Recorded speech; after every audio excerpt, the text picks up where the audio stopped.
Saat itu Abu Nawas baru saja pulang dari istana setelah dipanggil Baginda, tidak langsung pulang ke rumah melainkan berjalan-jalan lebih dahulu ke perkampungan orang-orang Badui. Ini memang sudah menjadi kebiasaan Abu Nawas yang suka mempelajari adat istiadat orang-orang Badui. Pada suatu perkampungan, Abu Nawas sempat melihat sebuah rumah besar yang dari luar terdengar suara hingar-bingar seperti suara kerumunan puluhan orang. Abu tertarik, ingin melihat untuk apa orang-orang Badui berkumpul di sana. Ternyata di rumah besar itu adalah tempat orang Badui menjual bubur haris, yaitu bubur khas makanan para petani. Tapi Abu Nawas tidak segera masuk ke rumah besar itu, merasa lelah dan ingin beristirahat, maka ia terus berjalan ke arah pinggiran desa. Abu Nawas beristirahat di bawah sebatang pohon rindang, merasa hawa di situ amat sejuk dan segar sehingga tidak berapa lama kemudian mengantuk dan tertidur di bawah pohon.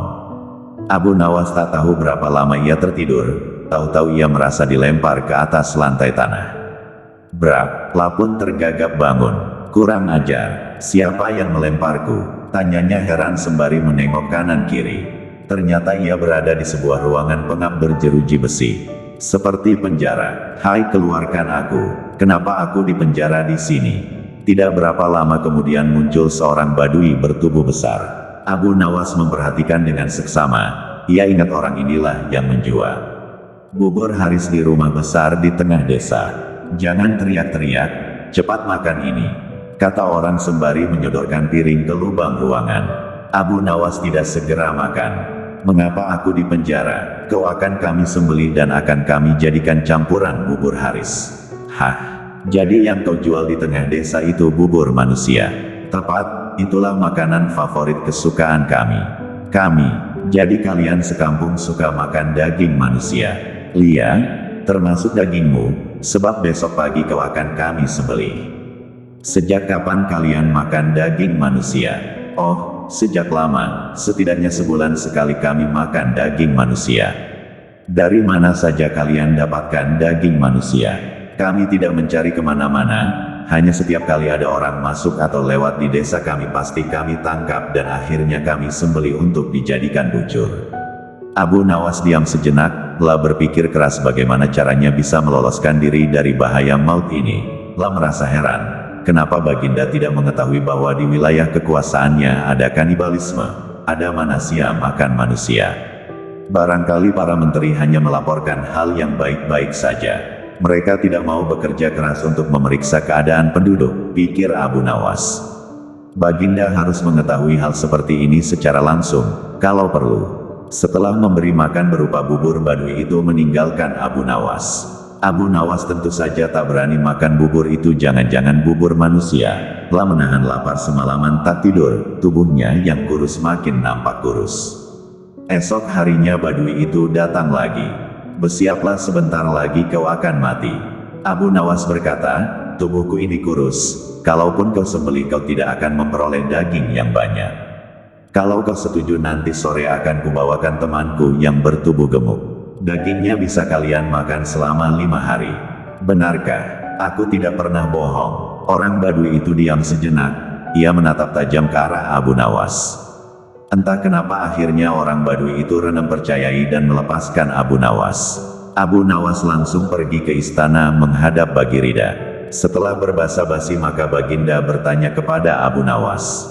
Ada apa Abu Nawas? Kau datang tanpa kupanggil. Ampun tuanku, hamba baru saja pulang dari suatu desa yang aneh.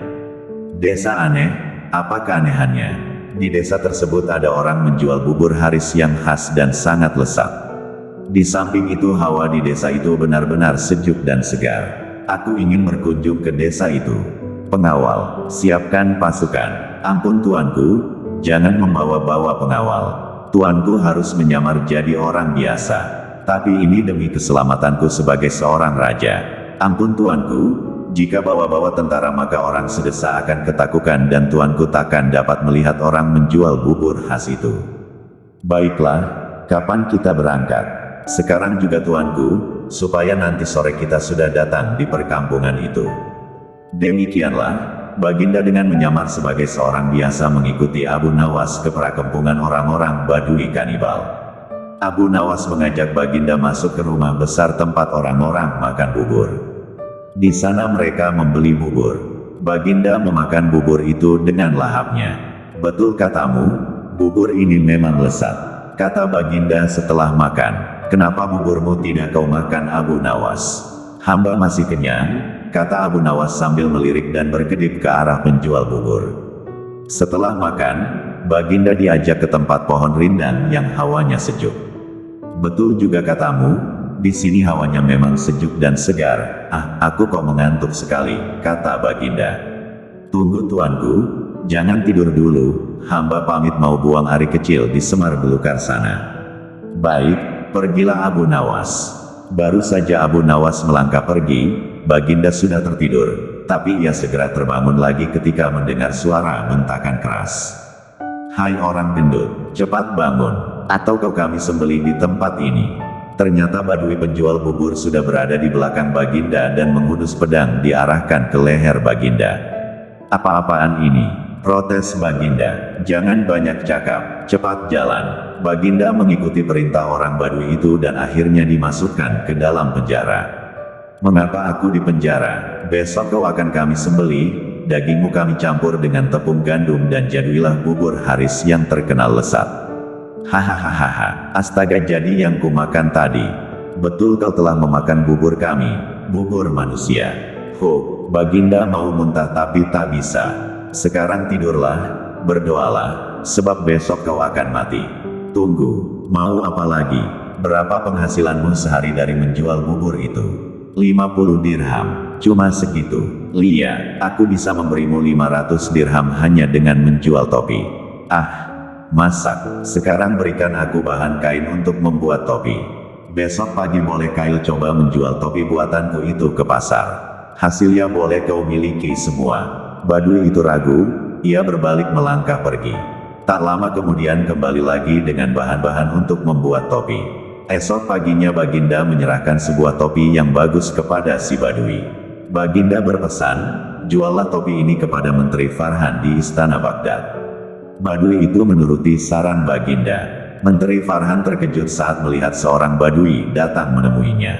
Mau apa kau? Tanya Farhan. Menjual topi ini.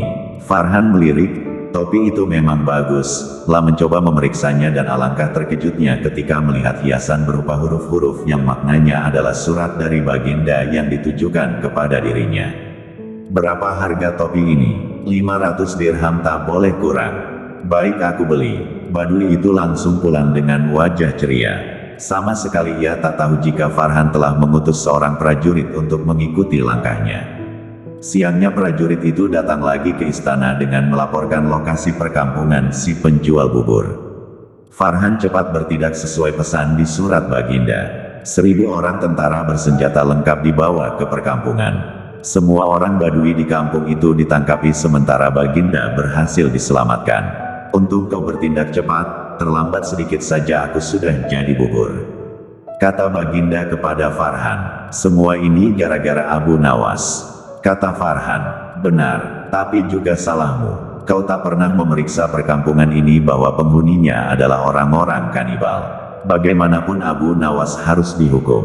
Ya, itu pasti. Hukuman mati, sahut Farhan. Hukuman mati, ya. Kita coba apakah dia bisa meloloskan diri, sahut Baginda.